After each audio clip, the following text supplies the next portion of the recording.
kita kasih gambaran real ya, ketika IHSG ya,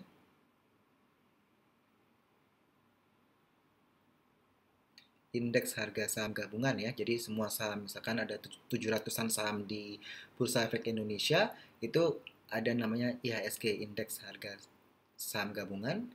Itu saat itu dia dari level 6.300-an turun ke 3.900-an. Jadi minusnya IHSG minus 38%. Kalau sebelumnya kita bilang bahwa disebut bearish ketika dia minusnya 15%, ya, lebih besar dari 15%. Nah, ini sudah sampai minus 38%. Ketika itu, ya, pasar itu karena COVID-19 ya, di bulan Maret ya, 2020. Ini hot-hotnya di Indonesia. Karena ketakutan ya akan COVID-19 ini, bisa dibayangkan bahwa IHSG itu langsung drop minus 38%.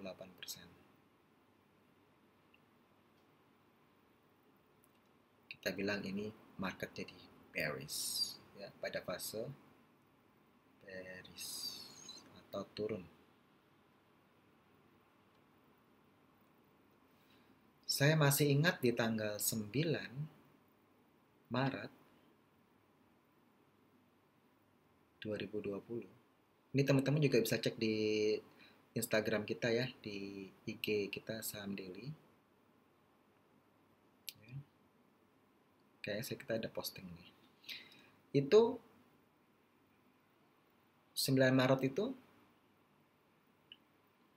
IHSG dalam satu hari ya minus 6,58%.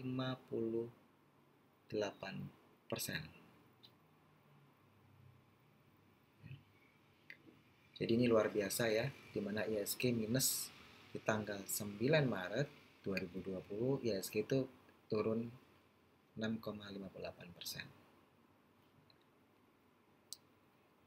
Kita kasih realnya ya.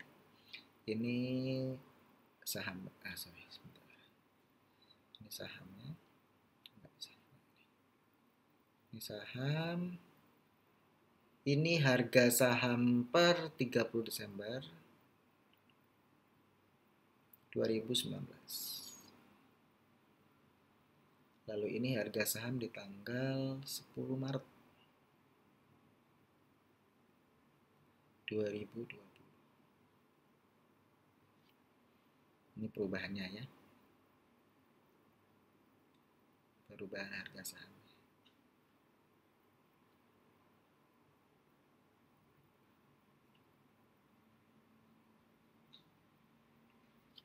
Saya ambil contoh saham BSKT.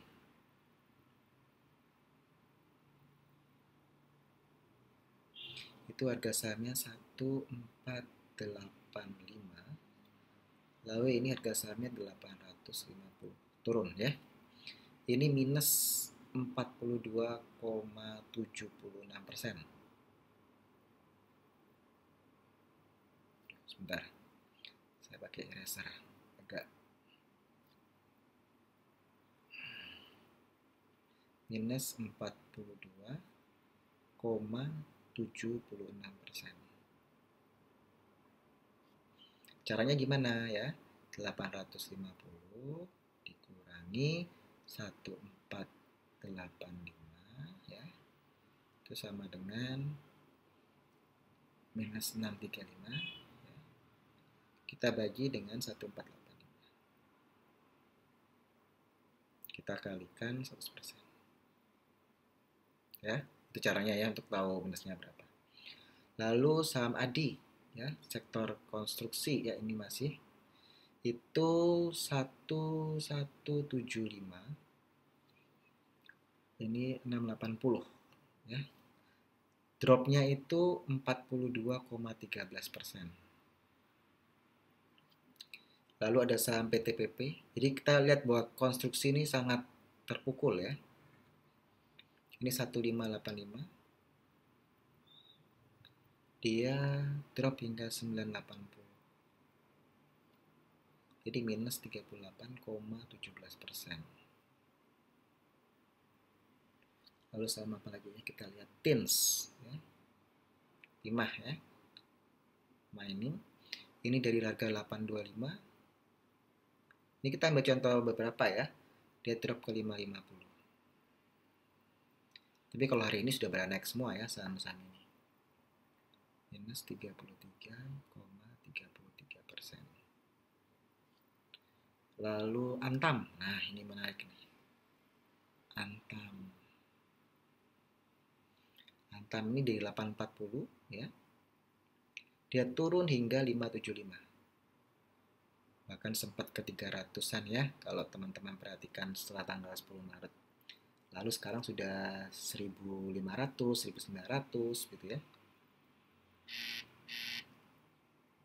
Ini minus 31,55%. Lalu saham BBTN ya. BBTN ini dari 2.120 dia turun ke 1.500 atau minus 29%. 29,25%. Lalu saham BBNI, nah ini BBNI juga yang mengalami koreksi yang cukup besar ya untuk saham perbankan buku 4 ya. Ini di 7850. Dia minus hingga 56, harga sahamnya hingga turun hingga 5.675 atau dia minus 27%.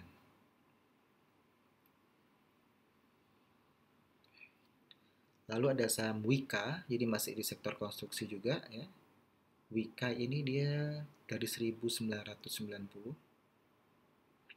dia turun ke 1550 minus 22,11%.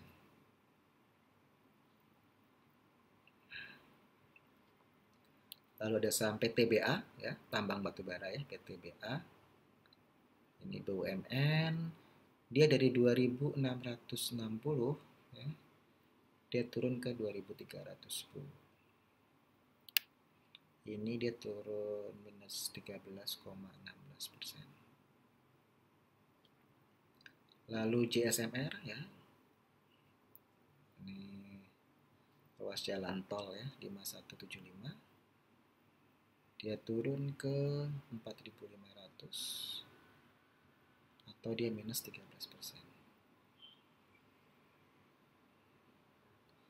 Lalu ada Bank BRI, nah ini yang tadi saya sebutkan ya, BRI ini dari harga 4.400 dia turun hingga 3.910. Ini belum terlalu parah ya, karena kita lihat di bulan-bulan berikutnya dia turun hingga 2.100 ya. Lalu ada BMRI,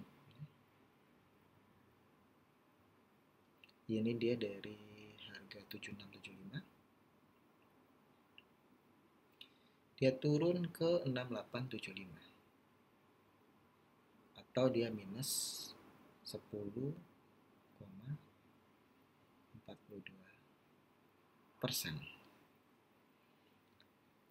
Jika Anda trading ya dari bulan Maret 2020 hingga Desember 2020, Anda pasti sudah tahu jika di bulan Maret 2020 itu IHSG terpuruk, lalu bulan April hingga Agustus rebound, September koreksi lagi, di Oktober dia lebih stagnan, November dia rebound, dan Desember itu IHSG sempat mencapai 6.100-an dan ditutup di 5.900 something ya, hampir mendekati 6.000 di akhir Desember 2020. Jadi tepatnya kalau kita lihat, kita cek dulu ya, IHSG itu dia ditutup di 5.979,07 di 30 Desember 2020.